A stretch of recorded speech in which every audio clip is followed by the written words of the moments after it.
Hello everyone, welcome you all to the cam concept YouTube channel. बच्चों, अभी तक हमने स्पेक्ट्रोस्कोपी का बेसिक कंप्लीट कर लिया है। अभी तक के वीडियोस में मैं आपको बता चुकी हूँ कि स्पेक्ट्रोस्कोपी क्या है, हम क्यों स्टडी करते हैं स्पेक्ट्रोस्कोपी की, types of spectrum, electromagnetic spectrum क्या होता है, इलेक्ट्रोमैग्नेटिक रेडिएशन क्या है, बॉर्न ओपेनहाइमर अप्रॉक्सीमेशन और degree of freedom. Last video में हमने कैलकुलेशन भी देखी थी डिग्री ऑफ फ्रीडम की।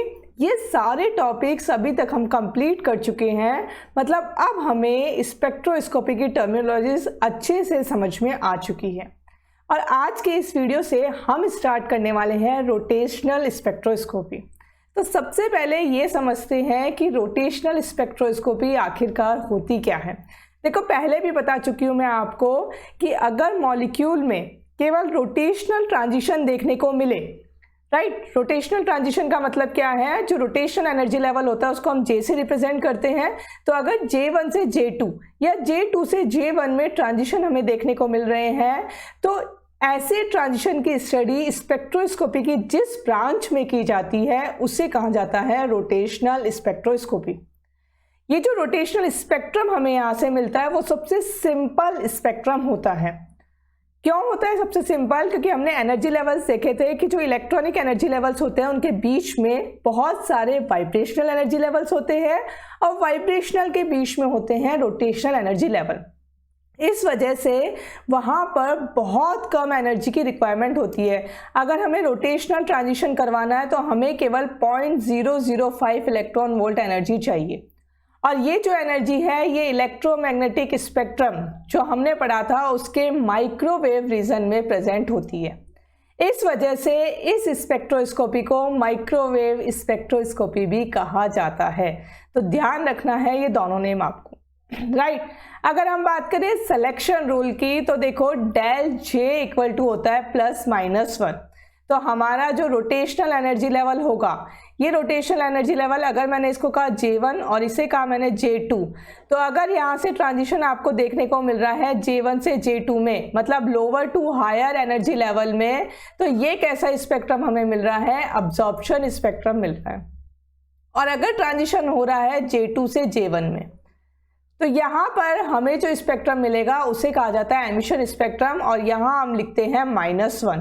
तो +1 मतलब लोअर टू हायर और -1 मतलब हायर टू लोअर। ये सारी बात हम पहले भी एक बार कर चुके हैं, आपको बस ये रिकॉल करवाने के लिए मैंने यहाँ पर आपको समझाया है। आज के इस वीडियो में बेसिकली हम जो कवर करने वाले हैं वो है रिजिड रोटर। देखो, रिजिड रोटर और नॉन रिजिड दोनों हैं आपके सिलेबस के अंदर। सबसे पहले समझते हैं रिजिड रोटर होता क्या है, ये क्या मॉडल है, इसे हमें समझना है। तो रिजिड रोटर का मतलब क्या है? ऐसा डायटोमिक मॉलिक्यूल अगर उसमें रोटेशन हो रहा है तो रोटेशन जब भी होगा वहां पर आपको जो बॉन्ड लेंथ है मॉलिक्यूल की उसमें चेंज देखने को नहीं मिलेगा। रिजिड मतलब क्या होता है? जिद्दी, दृढ़, जिसे हिंदी में हम कहते हैं दृढ़। तो वहां अगर बॉन्ड लेंथ में कोई चेंज नहीं हो रहा, इंटरन्यूक्लियर डिस्टेंस में अगर कोई चेंज नहीं हो रहा मॉलिक्यूल की, तो उस मॉडल को कहा जाता है रिजिड रोटर। ठीक है, अब यहाँ पर देखो हमारे पास में डायटोमिक मॉलिक्यूल है, इसे मैंने कहा A और इसे मैंने कहा B। ठीक है, A B एक डायटोमिक मॉलिक्यूल है, A का मास है m1 और B का मास है m2। यहाँ पर ये जो C है ये है centre of gravity. Centre of gravity क्या होता है? वो पॉइंट जहां पर मास कांस्टेंट होते हैं। और R, ये देखो स्मॉल r से रिप्रेजेंट करेंगे हम, R है बॉन्ड लेंथ या कह दूं मैं इंटरन्यूक्लियर डिस्टेंस A और B के बीच में। तो अगर मैं बात करूं जो C पॉइंट है हमारा, सेंटर ऑफ ग्रेविटी पॉइंट है, वहां से A के न्यूक्लियस की डिस्टेंस को मैंने अज्यूम किया R1, और जो हमारा B एटम है उसकी C से न्यूक्लियस की डिस्टेंस को हमने अज्यूम किया R2। देखो, हमें पता नहीं है ये R1 और R2, हम केवल अज्यूम कर रहे हैं। क्यों अज्यूम कर रहे हैं? यहाँ से हम रिजिड रोटर के लिए मोमेंट ऑफ इनर्शिया कैलकुलेट करेंगे। ठीक है, तो अगर मैं कहूँ यहाँ पर हम एक चीज कह सकते हैं कि ये जो R है, जो बॉन्ड लेंथ है, ये किसके इक्वल होगी? R1 + R2 के। कह सकते हैं इस चीज को, बिल्कुल। इसी तरीके से अगर मैंने कहा C centre of gravity point है जहां पर मास कांस्टेंट है, इसका मतलब ये दोनों पार्ट जो हैं, दोनों साइड वाले पार्ट क्या होने चाहिए? बैलेंस होने चाहिए। इसका मतलब हम ये भी कह सकते हैं कि M1R1 ये किसके इक्वल होगा, M2R2 के इक्वल होगा। ठीक है, इसको हम दे देते हैं इक्वेशन नंबर 1। और अगर कोई भी मॉलिक्यूल सेंटर ऑफ ग्रेविटी के अलोंग रोटेशन करता है तो जो मोमेंट ऑफ इनर्शिया होता है, जिसे हम I से रिप्रेजेंट करते हैं, उसे हम किस तरीके से डिनोट करते हैं, समेशन ऑफ मास, जितने भी एटम हैं उनका मास, और जो हमारी डिस्टेंस है सेंटर ऑफ ग्रेविटी पॉइंट से न्यूक्लियस की, उसका स्क्वायर। ठीक है, तो हमारे पास क्योंकि ये डायटोमिक मॉलिक्यूल है, इसलिए मैं मोमेंट ऑफ इनर्शिया को कैसे लिख सकती हूँ, M1R1 square plus M2R2 square लिख सकते हैं इस तरीके से। इसको हम दे देते हैं इक्वेशन नंबर 2। यहाँ तक कोई कंफ्यूजन नहीं है, चलें आगे। अब देखो, हमें ये जो R1 और R2 है इसको रिप्लेस करना है, क्योंकि यहाँ पर हमें इनकी वैल्यू पता नहीं है। तो हम ये जो R इक्वल टू हमने R1 प्लस R2 लिखा है, इसको अगर मैं R1 की टर्म में लिखना चाहूँ तो ये क्या हो जाएगा, R1 equal to R minus R2 लिख सकते हैं। इसको दे दिया मैंने इक्वेशन नंबर 3। और इसी तरीके से R2 इक्वल टू मैं लिख सकती हूँ R माइनस R1 लिख सकते हैं। इसको हम देते हैं इक्वेशन नंबर 4। अब हम यूज करते हैं इक्वेशन 1 और 3। इक्वेशन 1 और 3 को यूज करते हुए हम लोग कैलकुलेट करेंगे R2 की वैल्यू, और इसी तरीके से इक्वेशन 1 और 4 को यूज करेंगे और कैलकुलेट करेंगे R1 की वैल्यू। तो इस तरीके से हम R1 और R2 को रिप्लेस करेंगे बाद में जाके इक्वेशन नंबर 2 के अंदर। तो देखो, सबसे पहले मैं क्या करने वाली हूँ, ये हमारे पास में आप इक्वेशन ध्यान रखिएगा, M1R1 इक्वल टू M2R2। इसे हम किस तरीके से लिख सकते हैं, बाय यूजिंग इक्वेशन, देखो कौन कौन सी इक्वेशन यूज कर रहे हैं हम, बाय यूजिंग इक्वेशन 1 and 3। ठीक है, क्या हो जाएगा, हम यूज कर रहे हैं M1, R1 की जगह मैं लिख देती हूँ R minus R2 equal to M2R2 लिख सकते हैं। ब्रैकेट ओपन कर लीजिए, यहाँ पर M1R minus M1R2 equal to क्या हो जाएगा, M2R2। अब देखो, हमारे पास जो कॉमन टर्म है R2, तो हम R2 जो सिमिलर वैल्यूज है उसको सेम साइड में ले लेते हैं। तो मैं क्या लिख सकती हूँ, M1R इक्वल टू M1R2 को मैं उधर ले जाऊंगी तो ये प्लस का हो जाएगा, M1R2 प्लस M2R2। कॉमन आ रहा है R2, ठीक है, तो R2 को मैं कॉमन ले लेती हूँ। M1R इक्वल टू क्या हो जाएगा, यहाँ पर R2 हमारे पास कॉमन आ गया, बच गया अंदर हमारे पास M1 प्लस M2। यही होगा, सिंपल सी मैथमेटिक्स है, इतनी मैथमेटिक्स आती है केमिस्ट्री स्टूडेंट को। आप देखो क्या करना है अपने को, आगे R2 की वैल्यू कैलकुलेट करनी है। तो R2 इक्वल टू यहाँ से क्या आ गया हमारे पास में, M1R divided by M1 plus M2, जिसको दे दिया मैंने इक्वेशन नंबर 5। इंपॉर्टेंट इक्वेशन है ये, क्योंकि इस इक्वेशन को आगे हम सेकंड इक्वेशन में पुट करने वाले हैं। तो देखो, R2 की वैल्यू आ गई हमारे पास में। इसी तरीके से R1 की वैल्यू जब आप कैलकुलेट करोगे तो यहाँ पर अपने पास में R1 की वैल्यू निकल के आ जाएगी। ठीक है, यहाँ पे M2R आ जाएगा ऊपर, बस इतना सा डिफरेंस आएगा। तो कैलकुलेट कर लेते हैं, इक्वेशन 1 और इक्वेशन 4 को हम लोग यूज करेंगे। ठीक है, इक्वेशन 1 ये रही हमारे पास में, M1R1 इक्वल टू M2R2 जो अपनी इक्वेशन थी, उसमें हम लोग R2 की वैल्यू पुट करने वाले हैं। तो हम इसको नेक्स्ट पेज पे ले लेते हैं।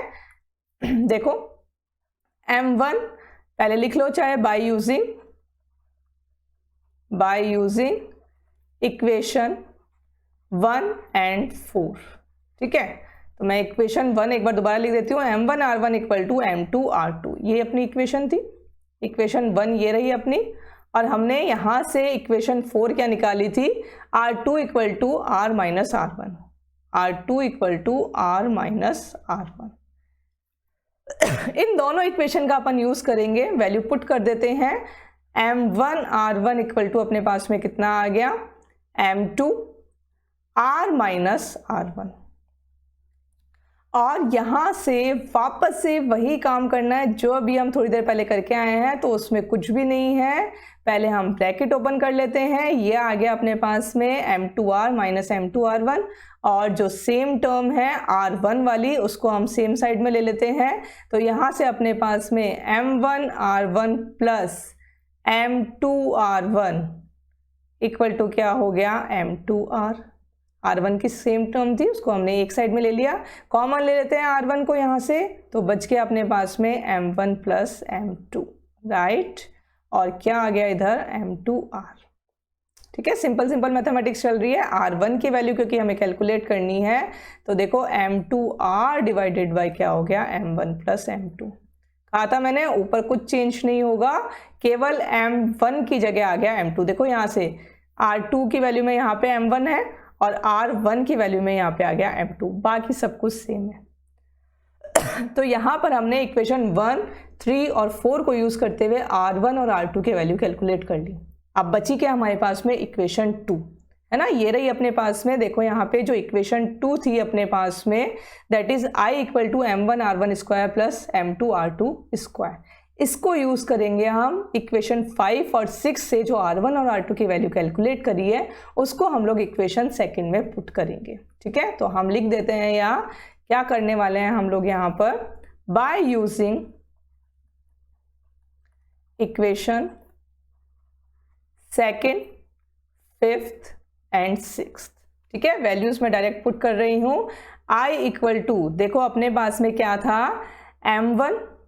ठीक है, जो इक्वेशन R1 की वैल्यू थी सबसे पहले अपन उसको पुट करेंगे। R1 की वैल्यू क्या थी अपने पास में M2R divided by M1 plus M2, और इसका हम लोग कर देते हैं स्क्वायर। और इसी तरीके से M2, अब हमारे पास में R2 है, R2 की वैल्यू में क्या आ जाएगा यहाँ पे M1 आ जाएगा divided by M1 plus M2 का स्क्वायर। ठीक है, ये आएगा, कोई दिक्कत यहाँ तक, केवल हमने वैल्यूज पुट कर दी है।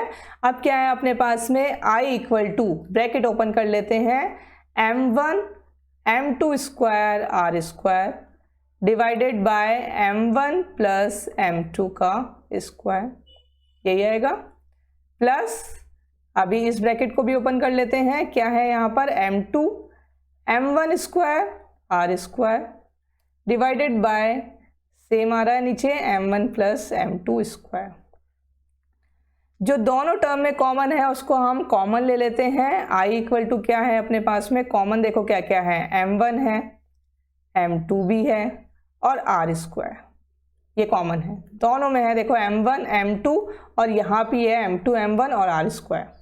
बचा क्या, ये देख लेते हैं अपन। अंदर देखो क्या क्या बच रहा है अपने पास में, इधर बच गया हमारे पास M2 divided by M1 plus M2 का स्क्वायर, और यहाँ बच गया हमारे पास में M1, क्योंकि M2 M1 तो हम कॉमन ले चुके, तो M1 का स्क्वायर था इसलिए क्या बच गया M1, और नीचे क्या है अपने पास में M1 M2 का स्क्वायर। अब देखो इस ब्रैकेट के अंदर हम लोग कैसे कर सकते हैं, यहाँ पर ये जो कॉमन टर्म है उसे तो ऐसे टीज रहने दीजिए, अभी इसको नहीं छेड़खानी करनी है। अपन ब्रैकेट को सॉल्व कर लेते हैं। ब्रैकेट को सॉल्व करने के लिए अपने पास में हम लोग एलसीएम ले लेते हैं। देखो क्या आ जाएगा, एलसीएम ले लिया मैंने, M1 प्लस M2 का स्क्वायर। ठीक है, ये टर्म अपने पास में एलसीएम में आ गई। क्या बच गया यहाँ पे M2 प्लस M1। देखो मैथमेटिक्स है, M2 प्लस M1 लिखो, M1 प्लस M2 लिखो, कोई फर्क नहीं पड़ता है। यहाँ तक की बात क्लियर है। अब क्या हो जाएगा M2 प्लस M1, यार मैं इसको इस तरीके से लिख देती हूँ ताकि कंफ्यूजन ना हो आप लोगों को। M1 M2 R square M1 plus M2 divided by M1 plus M2 का स्क्वायर। ठीक है, केवल मैंने आगे पीछे कर दिया है। देखो एक टर्म है कट जाएगी यहाँ से, ये सेम टर्म है, ये कैंसिल आउट हो गई। क्या बच गया हमारे पास में यहाँ से, I equal to M1 plus M2 divided by M1, sorry ऊपर क्या बच रहा है अपने पास में, M1 प्लस तो नीचे आएगा ना, M1 M2 है ऊपर, M1 M2 divided by M1 plus M2 का ब्रैकेट क्लोज कर देते हैं यहाँ से, दैट इज R स्क्वायर। ठीक है, अब ये क्या होता है, रिड्यूस्ड मास। M1 M2 upon M1 plus M2 क्या होता है, रिड्यूस्ड मास होता है। तो इसको मैं क्या लिख सकती हूँ, रिड्यूस्ड मास को हम लोग कैसे डिनोट करते हैं, उससे हम लोग डिनोट कर देते हैं म्यू आर स्क्वायर, और यहाँ म्यू क्या है, mu is equal to reduced mass, ये आपको ध्यान रखना है, ठीक है। तो ये अपने पास में कैलकुलेशन करके हमने किसकी वैल्यू आइडेंटिफाई कर ली है, यहाँ से हमने वैल्यू आइडेंटिफाई कर ली है मोमेंट ऑफ इनर्शिया की। तो ये वैल्यू आपको पता होनी चाहिए, आई इक्वल टू क्या होता है, म्यू आर स्क्वायर, किसके लिए, रिजिड रोटर के लिए। नेक्स्ट वीडियो में बच्चों हम लोग देखेंगे, ध्यान रखिएगा, अपन एनर्जी कैलकुलेट करने वाले हैं, मोमेंट ऑफ इनर्शिया हो चुका है अभी, तो एनर्जी कैसे कैलकुलेट करेंगे वो आपको नेक्स्ट वीडियो देखना है। उसके लिए तब तक के लिए थैंक यू सो मच।